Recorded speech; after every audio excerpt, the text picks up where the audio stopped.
was a kid, and I remember seeing Creature from the Black Lagoon. I love that film. All right, here we go, guys. And it just left such an impact for me. That's exciting, to get a creature like that that kind of personifies the evil of the pool and puts a face to it and a shape to it.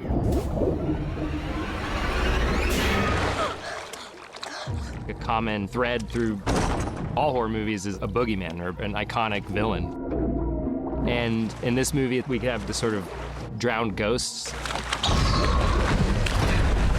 He scared me. There are supernatural entities that live in the pool and that haunt the family.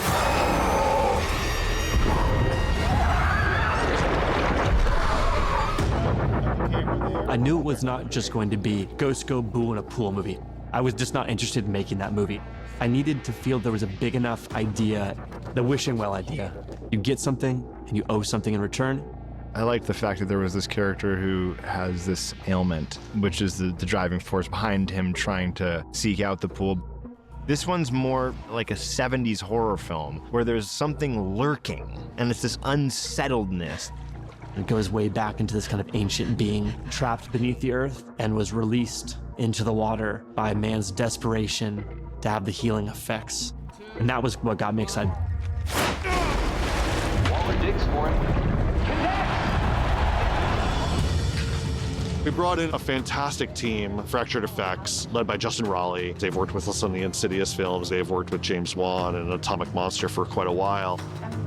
One of the areas of special effects makeup that Fractured's so talented in is creature effects. And so we wanted to get Fractured involved as soon as possible. Typically, I'll sit down with our director and producing team and kind of talk through their creative aspects and their aspirations of what they want to see with these characters. And then we get into conceptual designs. For these kind of movies, what we've discovered is that practical works the best. So much better than what we can do if we were just creating digital villains or digital ghosts. There's just a certain kind of glee that I have seeing these things in the flesh.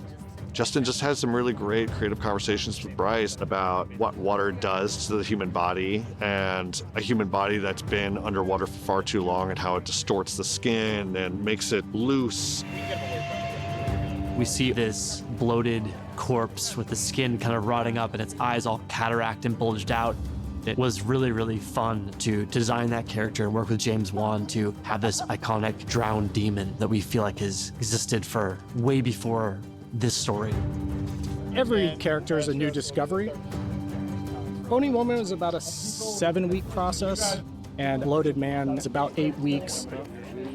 They're kind of polar opposites. One is completely emaciated and very mummified, and then Bloated Man is this just kind of swollen body that's ready to pop with all kinds of translucency. Seeing all the details that Justin and his team have put on these suits that he created, they just take on a whole new form of terror. The Bloated Man, once he starts to get wet, there's just a god-awful sheen on his skin. He just looks like rotted beef. And he's got this kind of like grin on his mouth and these beady eyes.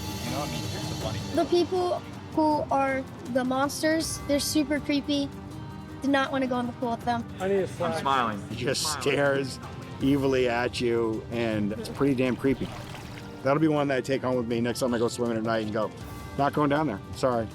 I'm all about Bloated Man. I think he would be really cool to hang out with. I think he's adorable. I think he's really cute.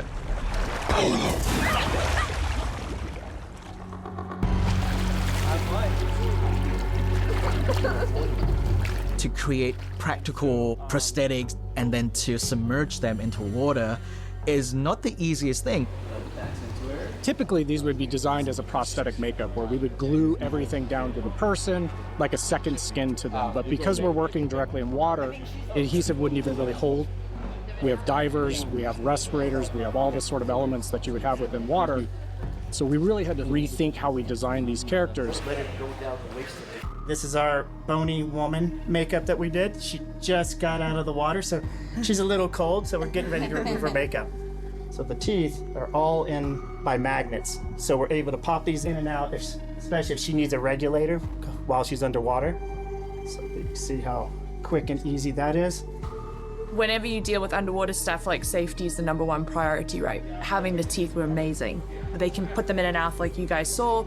The regulator can go in and out, and then we can put the teeth in. So on a breath hold, I'm able to do that for, however the duration the director needs. Right there.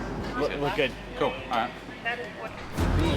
As you can imagine, the practical suits become a giant sponge, and it would just soak up the water, and it becomes really heavy for the stunt or performers, and it's not the easiest thing. We've actually designed Bloated Man to sort of wick water away. It's a silicone surface, but the interior is actually a perforated material inside. So it'll fill up with water and get him neutrally buoyant very quickly. And once he comes out of water, it will wick all that water quickly out of the suit. Save your booties. There's actually little holes on the side for us to just squeeze it all out. Same with the feet. There's the little holes in the bottom, so he can just step out and we just squeeze out all the water out. We're always looking for another challenge. And this has definitely been a challenge dealing with the water. So that part of it's been pretty cool. Action.